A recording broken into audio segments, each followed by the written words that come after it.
Cuando tomás conciencia de lo que está pasando, lo primero que pensás es: tengo que hacer algo ya.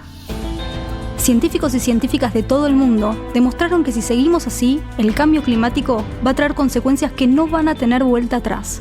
Pero también nos dicen que aún estamos a tiempo de actuar. Soy Magalí Tajes y este es el podcast de National Geographic que explora junto a activistas, aventureros, emprendedores y expertos qué está pasando con la crisis climática y ecológica y qué podemos hacer para enfrentarla.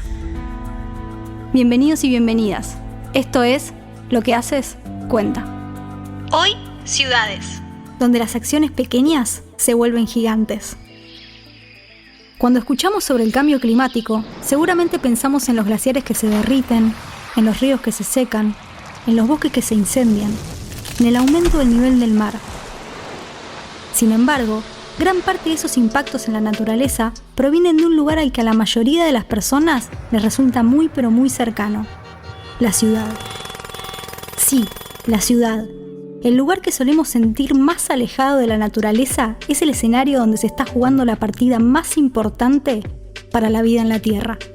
Lo que hay que entender es que donde hay personas, hay emisiones, básicamente. Porque cualquier actividad humana genera un cierto nivel de emisiones y donde hay personas se desarrolla una ciudad eventualmente, ¿verdad? Empezamos con una comunidad que se desarrolla en un pueblo que eventualmente crece a ser una ciudad usualmente. O eso es lo que nos ha enseñado la historia. Somos seres sociales, nos congregamos y empezamos, ¿verdad?, a construir. Ella es Andrea Sangil León, activista en ciudades y sostenibilidad urbana y fundadora del Centro para la Sostenibilidad Urbana en Costa Rica. Para ilustrar lo que nos cuenta Andrea, pensemos en estos datos. Aproximadamente el 56% de la población mundial vive en ciudades y en Latinoamérica ese número sube, en promedio, al 80%. Eso no es todo. Según un estudio de ONU Habitat, la población de las ciudades va a seguir creciendo. Para 2050, se proyecta que se sumen unos 2.200 millones de ciudadanos urbanos. Entonces, cada actividad humana tiene un cierto nivel de emisiones. Desde cultivar alimentos hasta consumirlos y luego generar desechos, que también generan una emisión, hasta movilizarnos para distribuirlos, a construir una casa, todo genera emisión. Las famosas emisiones de gases de efecto invernadero que están calentando el planeta se generan sobre todo en las ciudades. Según el reporte más reciente del IPCC, que reúne a científicos climáticos de todo el mundo, las ciudades generan alrededor del 70% de las emisiones globales. Ese número se vuelve más impactante si pensamos que las ciudades ocupan tan solo entre el 1 y el 3% de la superficie del planeta. Las mayores fuentes de emisiones en las ciudades son la energía que consumimos, ya sea para los edificios, para la iluminación, para la calefacción o el enfriamiento, para movilizarnos, que eso es como energía, pero más allá de la electricidad o de la calefacción, ya ahí vemos como fuentes móviles, ¿verdad? Los vehículos y los combustibles que utilizamos para movilizarnos y los residuos que generamos a escala residencial, industrial, empresarial, etc. Y entonces, a partir de esas tres principales fuentes de emisiones, podemos enfocarnos casi que en esas tres y podemos generar un impacto muy fuerte en reducir el impacto de las ciudades, ¿verdad? Y la contribución al cambio climático. Además de la energía, la movilidad y la basura, también se generan emisiones en otras áreas como la construcción o, sobre todo, el transporte que implica traer hasta nuestras casas los productos que consumimos. Sí, desde un aguacate o un plátano hasta un teléfono o una prenda de ropa, gran parte de las cosas que usamos muchas veces viajan cientos o miles de kilómetros para llegar a las ciudades. A su vez, en las ciudades también se generan otros impactos para la vida en el planeta, y eso, por supuesto, también incluye la nuestra. Un ejemplo: según la Organización Mundial de la Salud, 9 de cada 10 personas en el mundo viven en lugares donde la calidad del aire excede los límites seguros establecidos.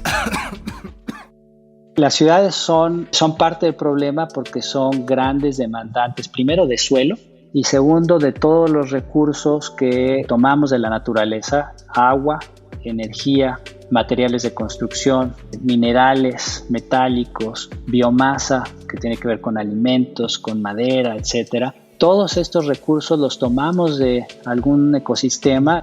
Él es Giancarlo Delgado Ramos, investigador del programa Ciudad, Gestión, Territorio y Ambiente de la Universidad Nacional Autónoma de México, UNAM.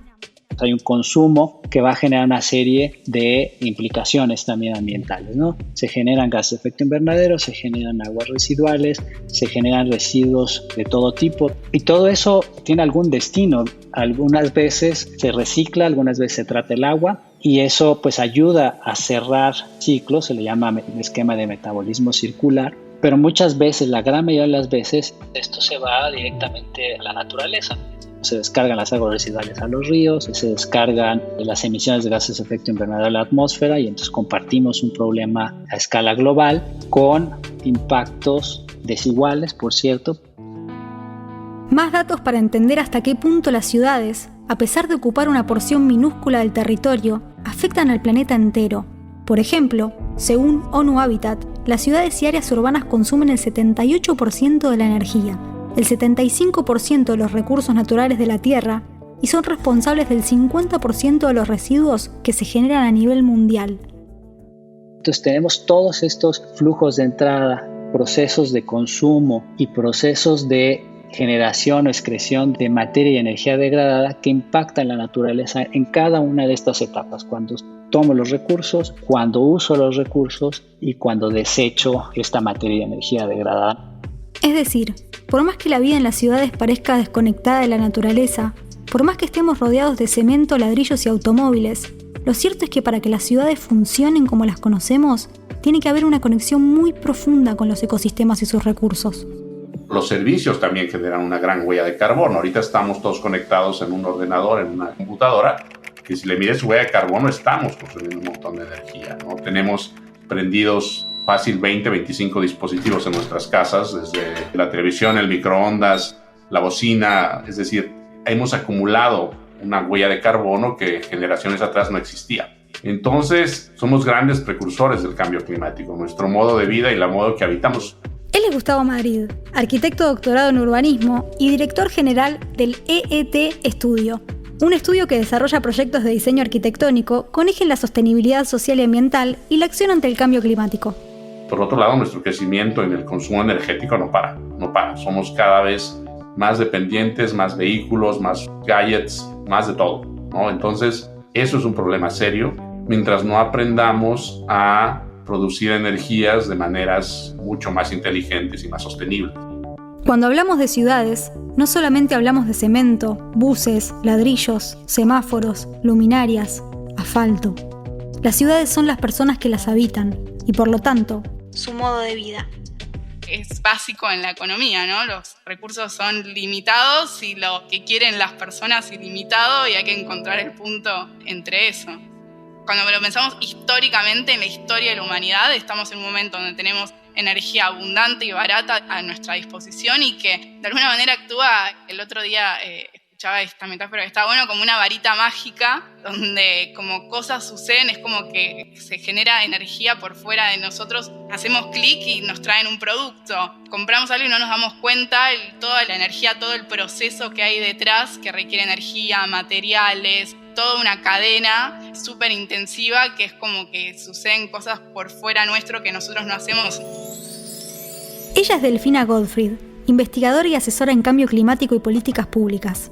Delfina es miembro del Distrito Electoral Juvenil SDG7, la plataforma de participación de la juventud en temas de energía para las Naciones Unidas. Es difícil dimensionar el consumo de energía de recursos que se tienen que mantener para mantener la vida como la conocemos. Son sistemas mega complejos que desarrollamos con el avance de la civilización, donde hay toda una estructura que, bueno, hoy en día simplemente no es sostenible. Cuando abrimos el grifo y sale agua, cuando apretamos una perilla y se enciende la luz, cuando giramos la llave y el motor arranca, todo esto parece magia, pero no lo es. Si miramos bien, el truco salta a la vista. Se necesitan energía, materiales, recursos que vienen de la naturaleza. Pero por el modo y la escala en que los estamos consumiendo, la naturaleza está llegando a su límite. De hecho, el día del sobregiro de la Tierra, es decir, el día del año en el que hemos consumido más recursos naturales de lo que los ecosistemas pueden regenerar por sí solos en un año, viene adelantándose cada vez más. En 2022 fue el 28 de julio. La buena noticia es que si las causas del cambio climático y del deterioro de los ecosistemas están concentradas en las ciudades, entonces las acciones más importantes también. Quizás, si logramos transformar nuestra vida en las ciudades, podamos salvar los ecosistemas con toda su vida, incluida la nuestra. Dar cuenta que las ciudades, esto que vivimos todos los días, es literalmente el marco donde transcurre la vida, por así pensarlo. Es súper importante y es fundamental que todos pensemos, bueno, ¿cómo queremos que sea ese marco? No dar por sentado las cosas. Las cosas no son para siempre, no siempre fueron así. No tomar la realidad por sentada. Podemos modificar este marco de la vida y la cuestión es a quién o qué queremos priorizar, cómo queremos que sea nuestro modelo de desarrollo. No trata simplemente de ir para adelante, sino de pensar cómo queremos ir para adelante. Para repensar nuestra vida en las ciudades, quizás lo primero que tenemos que hacer es repensar cómo están hechas y, por lo tanto, cómo se van a desarrollar a medida que se sigan poblando y creciendo. Una ciudad con modelo a escala humana es una ciudad que sea amigable a la altura de tus ojos, básicamente. Muchas veces las ciudades se planean como si fuera una maqueta que una persona que estudió arquitectura montó sobre la ciudad, que se vea bonita desde arriba y que se vea ordenada, pero de repente si ya bajas a la escala de una persona y ves, tal vez se generan espacios de inseguridad, tal vez te sentís encerrada, tal vez los vehículos pasan muy rápido y te sentís insegura. Entonces, tal vez no hay sombra, tal vez es muy caliente, tal vez no hay muchos espacios para caminar, no hay conectividad si andas en bicicleta. Claro, si las ciudades se piensan para las personas, a todos nos va a resultar más sencillo poder incorporar hábitos más amigables con el ambiente. Si las ciudades están pensadas para los autos, se vuelve mucho más complejo movilizarse caminando, en bicicleta o transporte público. Si tú quieres que la gente deje de usar su coche, construyele mejor infraestructuras, construye mejores banquetas, construye rampas, construye ciclovías, hazlas seguras y vas a ver que la gente va a optar por usar esas vías. Hay que percibir el transporte como un resultado del ordenamiento y la planificación urbana. Empezando por ahí, porque a veces nos ponemos a hablar de transporte y nos enfocamos en los vehículos y la ineficiencia de los vehículos y se nos olvida que el mejor transporte es el que no se hace y el que no se necesita. Y ahí hay que devolverse como 3 pasos atrás a pensar de nuevo en cómo es que planificamos nuestras ciudades. ¿Por qué es que necesitamos transportarnos tanto? ¿Por qué es que las personas terminan tomando el carro para ir a comprar 1 litro de leche? Es absurdo y es porque planificamos las ciudades de una manera en que todo estaba separado. En que vivo acá, pero el supermercado o la bodega está acá, la escuela está aquí, el trabajo está acá. En ese sentido, hay quienes proponen ir hacia lo que se llama la ciudad de los 15 minutos. Es decir, una ciudad donde se cree infraestructura de cercanía para que todos los habitantes tengan a una distancia de 15 minutos, a pie o en bicicleta, todos los servicios necesarios para desarrollar su vida. Tiendas, escuelas, hospitales, lugares de trabajo, parques, bares. Y más allá del transporte, la planificación de las ciudades puede contemplar muchísimas transformaciones para volverlas más sustentables. Entonces, al incorporar la arista climática, al incorporar todas estas variables de las amenazas y cómo podemos modificar la planificación urbana para estar mejor en este sentido y para ser más sostenible, surge la oportunidad de cambiar atributos como fundamentales de las ciudades que pueden permitir aumentar el bienestar, como relacionado a la conservación de ecosistemas, de darle más lugar a la naturaleza, de tener más espacios verdes, de tener también mejores maneras de transportarnos, una distribución de las ciudades mejor para no tener que movernos tanto tiempo. Nadie quiere moverse, estar atascados en el tráfico 40 minutos, nadie quiere caminar y escuchar y aspirar el humo de la polución de los autos, nadie quiere querer ir al parque el fin de semana y que los únicos que hayan estén reexplotados de gente y no tener un poco de oportunidad de conexión cercana con la naturaleza. Además de tener en cuenta el espacio público, pensemos que nuestras casas también son parte de las ciudades y por lo tanto, cada persona puede hacer algo. En ese sentido, el consumo en nuestros hogares, a su manera, puede hacer que las ciudades sean más sostenibles. Siempre hacemos énfasis en que la primera línea de defensa, en el caso de agua, por ejemplo, no es traer más agua, es ahorrar más agua. En el caso de la energía es lo mismo, es no generar más energía, es ahorrar más energía. La basura lo mismo, no reciclar más basura, sino producir menos basura. Cerrar el grifo cuando nos lavamos los dientes o mientras lavamos los platos. Desconectar los dispositivos y apagar las luces cuando no estamos en casa. Consumir menos plásticos. Leer de dónde vienen nuestros alimentos. Caminar, usar más la bicicleta o el transporte público. Estos consejos que escuchamos tantas veces tal vez nos puedan parecer acciones pequeñas, o quizás no veamos el efecto que pueden tener. Y eso se relaciona, una vez más, con que muchas veces nos parece que lo que hacemos o nuestro modo de vida no está conectado con la naturaleza. Sin embargo, si cada persona de cada ciudad del mundo aporta su granito de arena, el impacto positivo en el planeta va a ser enorme. Quizás se trate de ver el hilo que une los grifos, los enchufes, el cesto de basura, los autos, las veredas, los edificios y toda nuestra vida con la naturaleza. Averiguar cuáles son los retos que nuestro territorio en el que vivimos, no hay que pensar más allá o muy lejos o en el Amazonas, ¿no? A veces es literalmente nuestro barrio, ¿no? Nuestro bosque, nuestra comunidad, nuestra parcela, y hacernos conscientes de qué está pasando ahí. Yo creo que ese es el mensaje, y a partir de esa concientización empezar a hacer el cambio en nuestras prácticas diarias que creamos nosotros mismos conveniente. No, yo creo mucho en la corresponsabilidad. Tenemos que ser corresponsables y dejar de pensar que hay una bala de plata que va a aparecer de repente y va a solucionar el problema.